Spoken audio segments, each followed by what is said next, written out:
جاوب لسانك، جاوب لسانك. ملوح وراخر ولا جاطحولك من لغاليغه؟ من لغاليغه؟ هتقطعه له من لغاليغه؟ انت جبت لغاليغه دي منين؟ إيه؟ هي الدكتوراه بتاعتك في اللغاليغ؟ كل واحد يخلي باله من لغاليغه.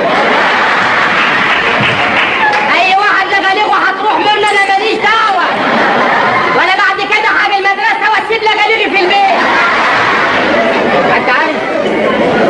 انت عارف بعد عنك البني ادم يبقى قاعد في امان الله ما يلاقيش لغاليغه. وحليلي بقى تقف شهر قدام الجمعيه لما يدوك لغلوب واحد. انا ابويا جاب لنا 4 لغاليغ امبارح، عملنا 2 بالفريك و2 من غيرهم، بس يوم 4 في قلب الموضوع. بس